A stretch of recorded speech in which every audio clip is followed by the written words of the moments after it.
सकल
बसले आहे, तुम्ही इथे जमलो सर्व पंचायत आजच्या प्रवचनाची सुरुवात करत आहे.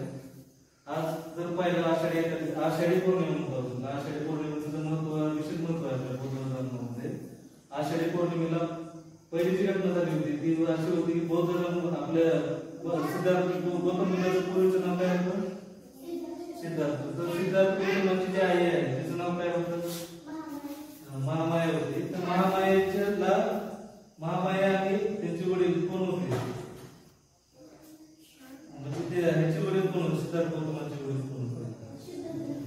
या दोघांचा एखादा झाला होता आणि त्यांना आजच्या दिवशी गर्भधारण झाली होती. म्हणजे पोटामध्ये बाळ राहिलं होतं. ते बाळ दुसरं कोण गौतम बुद्ध होते. आणि त्याचं एक स्वप्न होतं पडलं होतं त्यांना किंवा मी जो सुमेध नावाचा जो चौथा 28 बुद्ध झाले म्हणतात ना त्यापैकी हा चौथाचा बुद्ध होता. 28 बुद्धापैकी एक चौथा बुद्धिस्ट होता सुमेध नावाचा. त्यांनी स्वप्नामध्ये महामायाला सांगितलं किंवा मी तुझ्या गोष्टी जन्म येणार आहे तर काय म्हणत नाही. तेव्हा ते म्हणते किंवा ठीक आहे मला काय अडचण नाही. आणि तो हत्तीच्या पांढऱ्या हत्तीच्या रूपामध्ये आला होता आणि तिला ते सांगितलं की मी आज तुझ्या कोटी जन्म. ती घटना त्या दिवसाची आज होती. आपण आषाढी पौर्णिमा म्हणतो. दुसरी घटना अशी होती की जेव्हा द्वैने गौतम बुद्ध जेव्हा बुद्ध होण्याच्या अगोदर बोधिसत्व होते. बोधिसत्व असल्यामुळे आपण सगळे बुद्धामध्ये आपल्याला रस्त्यामध्ये आपण बोधिसत्व असतो. म्हणजे आपण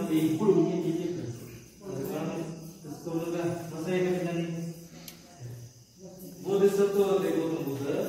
तर ते जेव्हा 21 वर्षाचे किंवा त्यांनी जेव्हा वयामध्ये आले तर आपले करावं घ्या त्या ते 7व्या वंशाचे होते. 7व्या वंशामध्ये काय होतं एक 7व्य संघ त्या संघाचे त्यांनी त्या संघामध्ये प्रवेश केला होता. बस माझ्यापाशी प्रवेश केल्यानंतर तिथे काय झालं की बरेच दिवस त्यांनी प्रवेश केल्यानंतर इथं बस माझ्यापाशी 7व्या संघाची मान्य केली.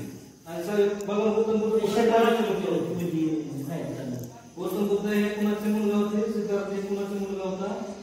राजाचा मुलगा होता. त्या राजाचं नाव सिद्धोधन होतं. मग एका बाजूला कोळी लोकांचं राज्य होतं, एका बाजूला साक्यांचं राज्य होतं आणि मध्ये रोहिणी नदी होती. त्या रोहिणी नदीमध्ये ते नदीच्या पाण्यावरून त्या दोन जे साक्य आणि कोळी यांचं साखळीत व्हायचं. पण एकीकडे सुका पडला होता, ते दुष्काळ पडला होता आणि ते पाणी एकदम असं करडून लागलं होतं. बुडाला पाणी होतं नदीमध्ये, पाणी नसल्याचं सगळं. मग ती वाद इतका कोपाला गेला की युद्ध करण्याची पळायला. युद्ध करण्याची पळायला राजाचा पुत्र होता. पण यांनी केलं. तो दिवस सुद्धा त्या दिवशी केलं होतं. त्यात कोणते 3 नियम ठेवले होते किंवा एक तर तुम्ही घर सोडून जावा, नाहीतर तुम्ही जीव द्या, नाहीतर मग तुझी सगळी संपत्ती काढून घ्यायची आणि तुम्ही साधा जीवन जगायचं.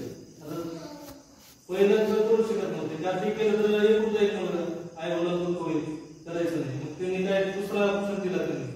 मग तुम्ही तुमचे जे काय ते पूर्वीचं राज्य कसं होतं की एका घराण्यातून दुसऱ्या घराण्याकडे जायचं होतं. मग त्यांनी काय सांगितलं तुम्हाला दुसरी शिक्षा काय असू ऑप्शन तुम्ही ते सगळं राज्य तुम्ही त्याग करायचं, सामान्य जीवन जगायचं. मग त्याला भेटलेलं सगळं राज्य संपत्ती सगळे त्यांनी 7व्या संघाला दिले. दुसरा कोणतं राज्य होतं ते पण मान्य नव्हतं सिद्धार्थाला.